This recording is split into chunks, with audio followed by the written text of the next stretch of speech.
Yeah, obviously, Mary Kay, that's a big trade for this organization, and what we're able to get back and the picks that you're able to get back, it can set you up, and we still get a really, really good player that we all are excited about adding to our team. On top of that, so it's something that's it's exciting for us. Obviously, until it's done, it's not done. So got on the clock there and consummated the trade, but excited to add Mason to this team and excited to add some picks as well. Kevin, how difficult is it to pass on a player's talent in this draft? Yeah, I think when you look at the top of these drafts, there's a lot of players that we like. You like all of them. So I understand. You pick fifth and you're fifth in order, but we're thrilled with Mason Graham. Thrilled. Yeah, remember the Browns were last week in points scored last year, so you could have some explosive guys on offense with that thing. What are you going to do to be more productive next year? Yeah, we're working on that right now. Just as we get our veterans back in here, Jeff, and we're starting down the path of putting this system together. And Tommy's doing a great job with the coaches.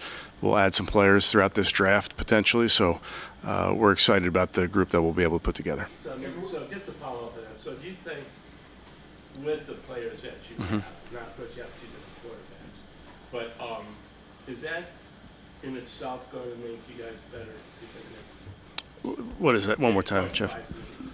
Yes. Yeah, I mean, that's the goal is to improve, certainly, and we have a lot of work to do and room to improve, but I'm very, very confident in the group we have. Ken, what do you like most about Mason, and how is he a fit in James? Yeah, he's a perfect fit, really. Just the way his skill set, the way he gets off the ball, the way he's able to disrupt is exactly what we do. Now, he did that sometimes, maybe not all the time. There is some two-gapping in Michigan's system, but you saw plenty of times where when he goes, and just great balance, great ability to be disruptive, make plays in the run game and the pass game. Those interior rushers are really valuable in this scheme. Kevin, in terms of their scheme, what he was running on that week at Michigan compared to what he's coming in, how much of an adjustment, is there? It happens all the time. It happens in free agency. It happens in the draft. I mean, Wink does a great job. I have a ton of respect for Coach Martindale and what he does there. So it's not like it's a completely foreign thing than what they do. They do a little bit of both, I would say.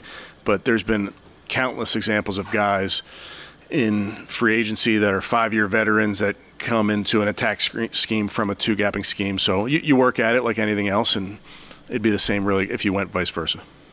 Daryl, you passed up on not just Travis but Abdul. Fans will look at that as giving up the opportunity to add at least one blue chip type of talent that can be transformational. When you watch Mason on tape, I know Andrew said he fits your defensive DNA with what Jim Schwartz asked for. You're playing against guys like Lamar and Joe Burrow twice a year. When you watch him on tape, what is it that you see in him that kind of gives you that same feeling that he can have the same transformational impact for you? Yeah, I think there's the fit piece of this, Daryl, in terms of the skill set in our scheme, but also the production is there. This is not a guy that's been doing it for one game or one season. He's been doing it for a long time and been productive in his career. So I think what you see from this player has been consistent, and he is a guy that is constantly disrupting the offense, and obviously the run game, and able to defeat blocks and make plays down the line using his speed for such a big man, and then in the pass game, being disruptive, beating guards. I mean, obviously we've talked a lot about it with Miles on our team. There's opportunities to rush on guards when you're defensive tackle with the center potentially going away. It's a true one-on-one, and it's the nearest point to the quarterback, and just feel really strong about his skill set, feel really strong about the person. I just think he fits who we are. Let's go Ashley, then Nate. With Mason, Kevin, it just seems like everyone always brings up the wrestling background and the leverage and things like that. Like, how much does that just pop on his film, and how unique does that make him in the scheme of this D-line class? Yeah, as coaches, you love when guys near the ball have that background, because you're so often having to work through contact and stay balanced. So I do think there's a very advantageous part of being on that wrestling mat and then taking it to the football field, because you know how to lean, you know how to get on one leg and transfer power to the other. So I think that's a really big part of it, and it's something he's used. You can see it on tape, him using that background. Hey, Kevin, with you guys not having a first-round pick in the last 3 years, did that make it all more appealing to pick up another one in this deal? Yeah, I think it's a strong deal. You know, we felt good about the deal from a compensation, what's going in, what's going out, that type of thing. Feel like it's good for both teams. But you know, obviously those picks, certainly the pick next year, you know, having multiple first-round picks is a big deal. And then with Mason, what kind of pre-draft interactions did you have personally with him, and was there anything memorable about any of it? Met with him at the combine in the quick speed dating portion of the combine. Brought him in here for a top 30 visit. Really like everything about him. You know, just what he brings to the building. He's got a nastiness to him.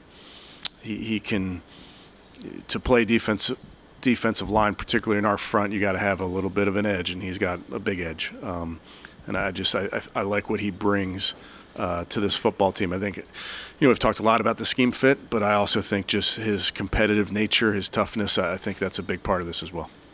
Joe and then Kim.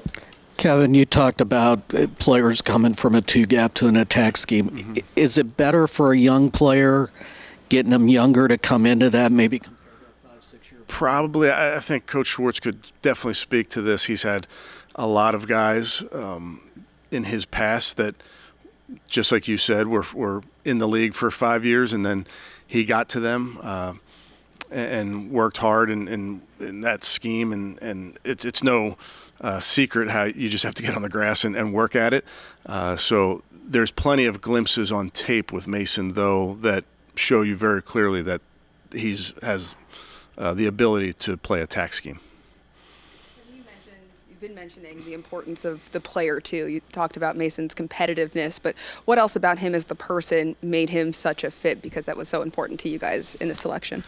Yeah, I think, Cam, you do so much work on these guys. You find out damn near everything about them, and you talk to their high school coaches and their position coaches, and you just get a really well-rounded picture of the person, how they've been raised, what their work ethic is like, and then you get to spend time with them. You get to get a feel for the person, and I just know that his makeup fits our culture. Tony? Okay. Yes, you're Tony.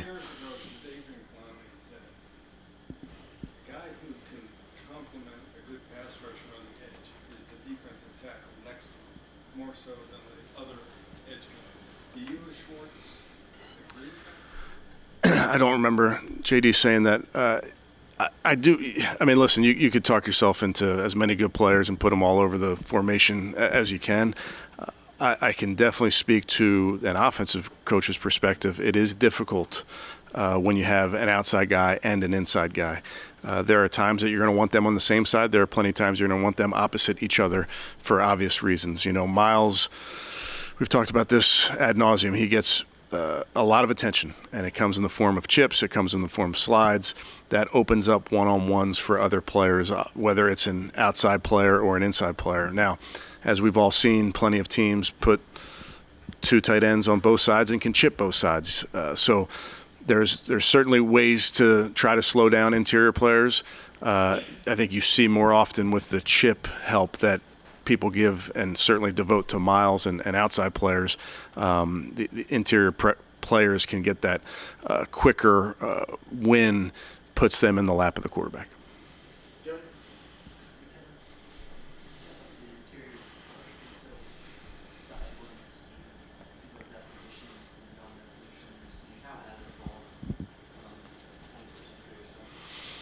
Just interior players in the attack scheme. Man, I wish Coach Schwartz was up here for a history lesson.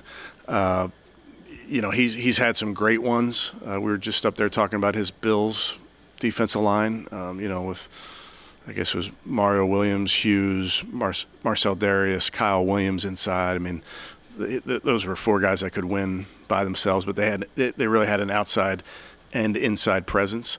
But this scheme and how Coach Schwartz coaches it and what we demand of our guys up front is really to be the engine, of course, but also to mess stuff up. Other words are sometimes used.